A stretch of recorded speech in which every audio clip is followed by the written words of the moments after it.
রাখি বন্ধনে ভাই বোনদের মিষ্টি খাওয়াবেন, আর মিষ্টিটা যদি হয় একেবারে নিজের হাতের তৈরি, তাহলে আনন্দটাই কিন্তু আলাদা। আর আজকে আমি এমন একটা মিষ্টি বানাতে চলেছি, সেটা শুনলে হয়তো আপনারা অবাক হবেন।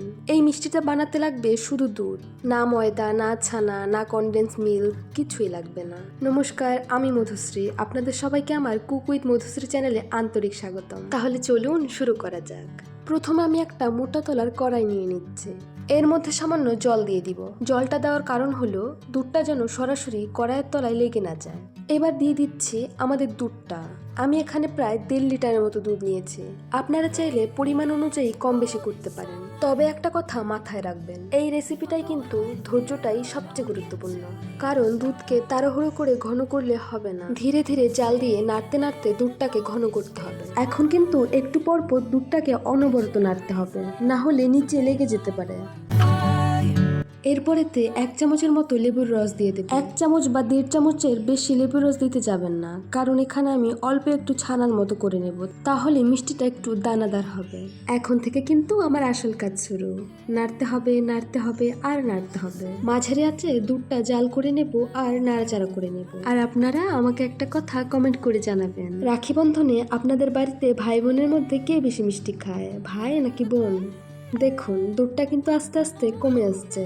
শুরুতে আমরা যে পরিমাণ দুধ নিয়েছিলাম এখন তার থেকে অনেকটাই কমে গেছে। এই সময়টায় নাড়াচাড়া আরো একটু বেশি করতে হবে, কারণ দুধ যত ঘন হবে কড়াইয়ের তলায় লেগে যাওয়ার সম্ভাবনা তত বাড়বে। দেখুন আমরা 1 চামচের মতো লেবুর রস দিয়েছিলাম, সেই হিসাবে আমাদের ছানাটাও কেটে গেছে। যেহেতু এই পর্যায়ে এটি আরো ঘন হয়ে যাবে, তাই হাত থামানো যাবে না, ধীরে ধীরে ভালোভাবে নাড়তে হবে।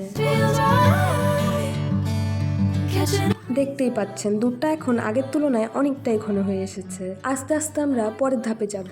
এখন সময় এসেছে চিনি দেওয়ার, কিন্তু আমি একেবারে পুরো চিনিটা দিচ্ছি না। চিনিটা আমি 3 বারে অল্প অল্প করে দেব। প্রথমে 1 ভাগ চিনি দিয়ে ভালো করে মিশিয়ে নেব। তারপর আবার কিছুটা চিনি, আবার নাড়ব। তারপর বাকি চিনি। এমন করে 3 বারে চিনি দিলে দুধের সঙ্গে চিনিটা ভালোভাবে মিশে যাবে এবং দুধটা বেশি পাতলা হয়ে যাওয়ার সম্ভাবনা কমে যায়। দেখুন এখন মিশ্রণটা অনেক ঘন হয়ে এসেছে। এবার আমি ঘি দেব, আর এখানে কিন্তু পুরো ঘিটা একবারে দেব না, ঘিটাও 3 বারে দেব। প্রথমে অল্প একটু ঘি ভালো করে মিশিয়ে নেব, তারপর আবার একটু ঘি, আবার নাড়ব এবং শেষে বাকি ঘিটা দিয়ে মিশ্রণের সঙ্গে ভালো করে মিশিয়ে নেব। এই পর্যায়ে চাইলে আপনি একটু এলাচের গুঁড়ো দিতে পারেন। আমাদের বাড়ি কেউ এলাচের গন্ধটা পছন্দ করে না বলে আমি দিলাম না, আপনারা দিয়ে দিতে পারেন। দেখুন দুধটা কত ঘন হয়ে এসেছে, দেখতে পাচ্ছেন? এখন আর আগের মতো তরল নেই। নাড়তে নাড়তে মিশ্রণটা একটা সুন্দর শক্ত ভাব নিয়ে এসেছে। এই অবস্থায় আর বেশি রান্না করার দরকার নেই। এখন আমি একটি বাটি নিয়েছি, আপনারা চাইলে একটি সমান চৌকো বা গোল পাত্রও নিতে পারেন। এখন সাবধানে পুরো মিশ্রণটা বাটির মধ্যে ঢেলে দিচ্ছি। এবার উপরটা একটু সমান করে দেব। এখন এটাকে ঢেকে দিতে হবে, আর এটাকে আমি গরম অবস্থাতেই কিছুক্ষণ রেখে দেব, প্রায় 2-3 ঘন্টার মতো। 2-3 ঘন্টা হয়ে গেছে। দেখতেই পাচ্ছেন কত সুন্দর করে সেট হয়ে গেছে। সত্যি বলতে কি, শুধু দুধ দিয়ে এত সুন্দর একটা মিষ্টি হতে পারে সেটা ভাবতেই ভালো লাগে। এখন এটাকে বাটি থেকে বের করে নেব। এবার আমি এটাকে টুকরো করে কাটছি।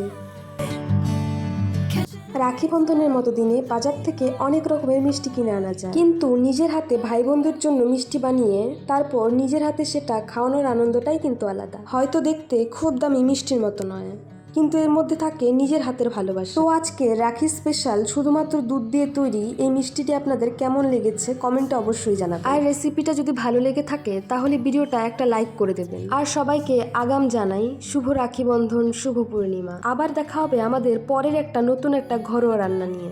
ততক্ষণ সবাই ভালো থাকবেন, সুস্থ থাকবেন। ধন্যবাদ।